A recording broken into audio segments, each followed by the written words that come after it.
गौतम बुद्ध के पिता का नाम शुद्धोधन था। वे कपिलवस्तु के राजा थे। बात उस समय की है जब गौतम बुद्ध का जन्म भी नहीं हुआ था।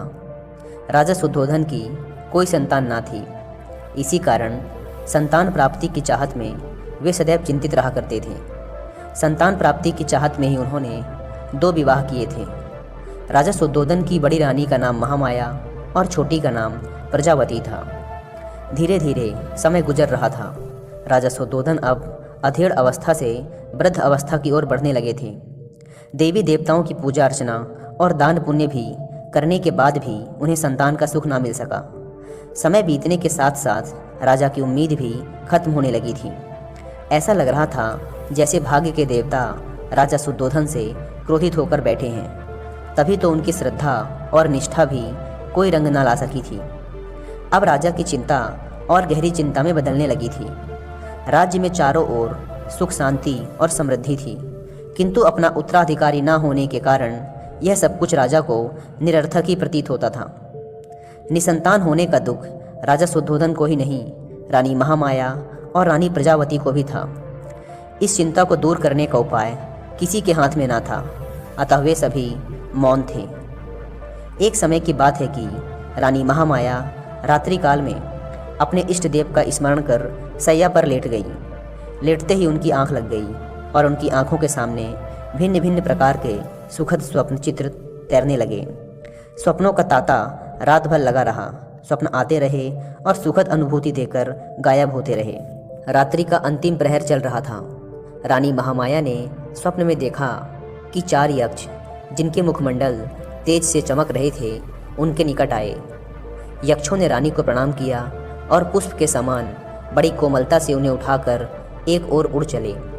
जिस वायुमंडल से होकर यक्ष रानी को लेकर उड़ रहे थे, उसमें बड़ी ही मनमोहक सुगंध फैली हुई थी। इस भीनी भीनी सुगंध ने रानी के मन को प्रफुल्लित कर दिया। यक्षों ने रानी महामाया को ले जाकर एक सर्वोन्नत पर्वत के शिखर पर बैठा दिया। वहाँ एक बहुत ही सुंदर आसन बना हुआ था। इस आसन पर विराजमान होकर रानी को बड़ा ही आत्मिक सुख मिला। रानी महामाया का तन मन प्रसन्नता से झूम रहा था। इसी बीच स्वर्गलोक में निवास करने वाली सुंदरता की प्रतिमूर्ति अप्सराएं वहाँ एक एक कर प्रकट हुईं। अप्सराओं ने शीश झुकाकर रानी को प्रणाम किया। देवी, एक अप्सरा रानी से बोली, आपके स्नान का समय हो चुका है, कृपया स्नान के लिए प्रस्थान कीजिए। रानी कुछ ना बोली, उठकर उनके साथ चल दी। अप्सराएं रानी को ले मंगल गीत गाती हुई एक सरोवर के पास पहुंची। सरोवर अत्यंत सुंदर था और उसमें श्वेत कमल पुष्प शोभामान थे। अप्सराओं ने रानी को ले जाकर सरोवर के मध्य खड़ा कर दिया और मलमल कर स्नान कराने लगी। सरोवर का जल रानी के शरीर पर पड़ते ही उनकी काया कंचन जैसी हो गई। इस दिव्य जल के स्नान से रानी का शरीर भी अप्सराओं के समान ही सुंदर हो गया। रानी महामाया आश्चर्यचकित होकर अपने रूप सौंदर्य को निहार रही थी। दिव्य जल से स्नान करने के बाद उनकी काया अत्यंत कामनीय और सुंदर हो गई थी। शरीर पर पड़ी झुर्रियाँ भी पूरी तरह से मिट चुकी थी। ऐसा लग रहा था जैसे मानो रानी के जवानी के दिन वापस आ गए हों। रानी फिर से एक बार जवान सी लग रही थी। उनका मन एकदम मुदित और शांत था। स्नान के बाद अप्सराओं ने रानी को अत्यंत सुंदर और बहुमूल्य वस्त्र पहनाए। भिन्न भिन्न प्रकार के आभूषणों से उनका श्रृंगार किया। इसके बाद अप्सराएं रानी को एक श्वेत मरमर महल में ले गई। विभिन्न प्रकार से उनका स्वागत सत्कार किया गया। एक अप्सरा अपने हाथों में दिव्य सामग्री से भरे भोजन की थाल लेकर प्रकट हुई। उस भोजन से स्वादिष्ट सुगंध उठ रही थी। उसने उस भोजन को रानी के समक्ष प्रस्तुत किया।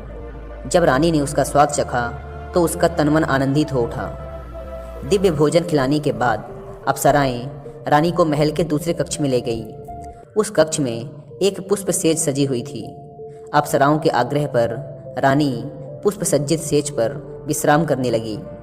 उस सेज के सामने ही रानी को एक स्वर्ण शैल और उस पर मंडराता सुंदर हाथी अपने अत्यंत निकट आता हुआ प्रतीत हुआ।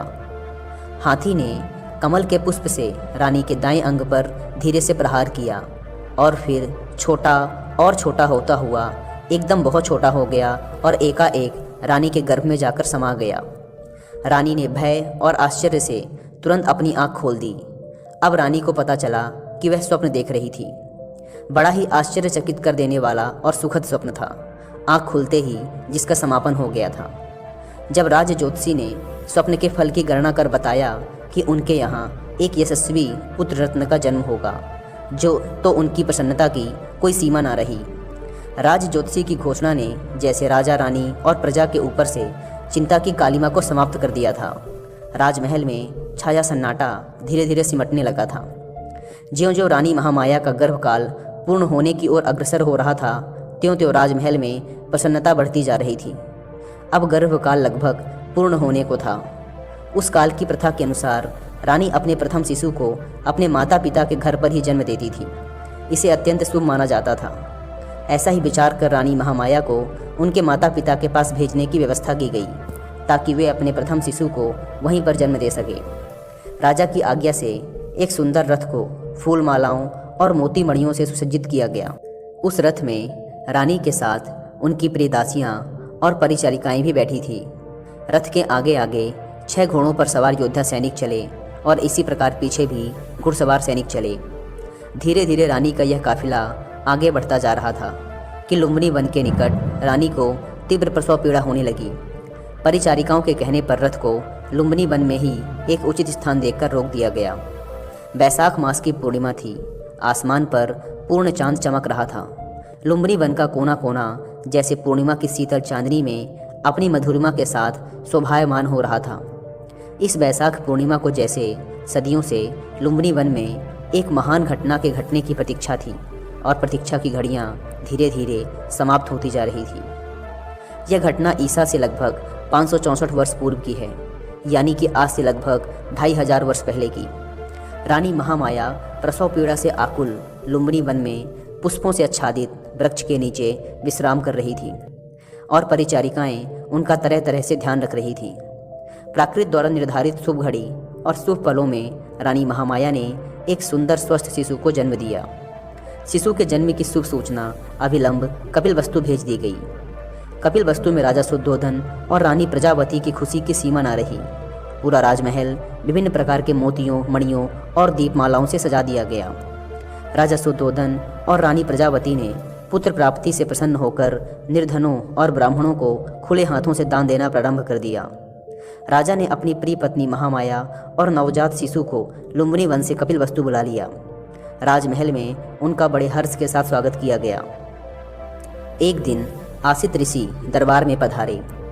राजा शुद्धोधन ने ऋषि का यथा योग्य स्वागत सत्कार किया और नवजात शिशु को आशीर्वाद देने का आग्रह किया। राजन, आसित ऋषि बोले, आपके पुत्र का भविष्य बड़ा उज्जवल प्रतीत होता है। आपकी कृपा का फल है। ऋषिदेव राजा शुद्धोधन सिर झुकाकर बोले, आप कृपा करके मेरे पुत्र को आशीर्वाद दीजिए। राजन, यह शिशु आगे चलकर आपके शाक्य वंश का नाम विश्व भर में फैला देगा, और किसी के आशीर्वाद की नहीं बल्कि संसार को इसके आशीर्वाद की आवश्यकता पड़ेगी। इतना कहकर आसित ऋषि ने बालक के सर पे हाथ रख दिया।